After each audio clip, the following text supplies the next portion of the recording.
En fait, on est en train de tapiner, là. Alors allons-y.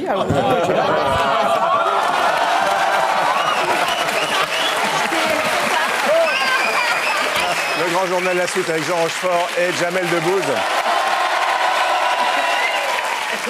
Alors Jamel, vous avez toujours eu envie de faire partie d'une troupe et finalement vous avez utilisé le moyen le plus efficace, c'est-à-dire de la créer. Exact. Ouais, vous avez créé le Jamel Comedy Club. Au départ, c'était pour aider des jeunes talents. Et finalement, ça s'avérait être très égoïste, cette histoire. C'est vrai, c'est moi qui prends le plus de plaisir dans cette histoire. J'avais toujours eu envie de me... C'est très frustrant de se retrouver seul sur scène pendant... C'est seul sur scène, tu sais ce que c'est Mais pas beaucoup. Ah mais excuse-moi, mais là, je suis désolé, mais là j'ai l'impression que c'est un caméléon qui me regarde. Je te jure, je peux plus enlever cette image. Non mais sérieux, tu m'as emmené avec cette histoire de caméléon. C'est un problème de génération. Je voudrais redevenir moi-même, mais j'ai les neurones un peu qui partent. Mais on sent Alors que... je suis resté caméléon pendant une demi-heure, un quart d'heure. C'est la faute de nos amis. Mais on sent que tu l'as bossé, quoi. Il y a Bah une National Geographic derrière. J'ai travaillé ça. Les chaînes animalières, tu vois, les trucs comme ça. 30 millions d'amis tous les dimanches. Alors, Parlons de toi.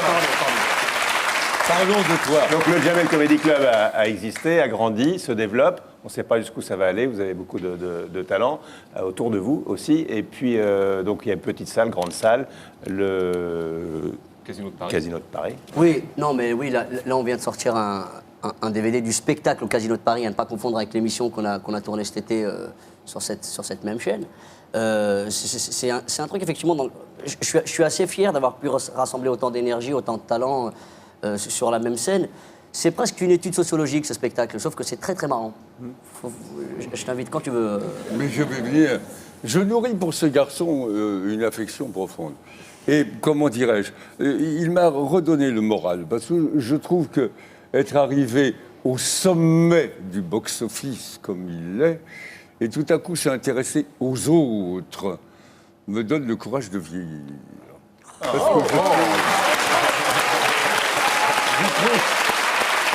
je trouve que nous vivons une période extrêmement dure et que ma jeunesse était infiniment plus agréable, que le jeu est hypertrophié.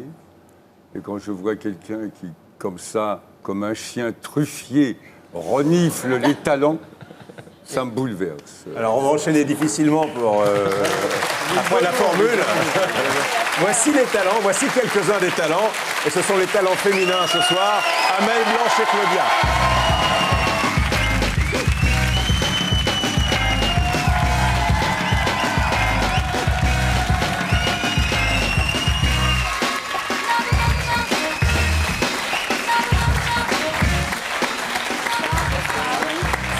Alors Amel, Blanche et Claudia, je vais vous poser les mêmes questions.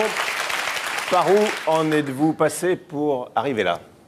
Alors ça, c'est toujours les mêmes questions qu'on pose aux comédiennes sur les plateaux de télé. C'est pas possible. Ça fait 2 fois qu'on vient, Michel. Ouais. Voilà, vous nous mettez dans l'embarras. Vous savez très bien comment on en est dire la arrivé là. vérité, Michel, c'est bien. En plus, à chaque fois qu'il y a un DVD à vendre, c'est les filles qui viennent. Je sais pas si vous avez remarqué. Oui, c'est vrai. C'est ça. Mais Voilà. c'est de l'esclavage moderne, ça. Non, c'est le commerce du sexe, je suis désolée, c'est vrai, c'est ça. Non, mais en fait, on est en train de tapiner, là. Alors allons-y.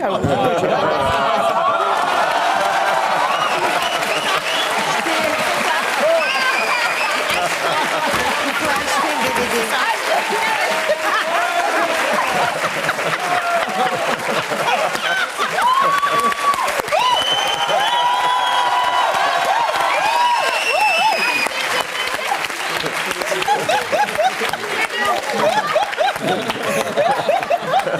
Alors, si t'en as gros sur la patate, achète le DVD. Tu vas rire comme t'as jamais rigolé, mon salaud. C'est ça que vous voulez? Il se passe des choses bizarres dans cette émission. Désolé. Comment se passe le travail, Jamel? Qui écrit les sketchs? C'est la seule que j'ai trouvée par terre.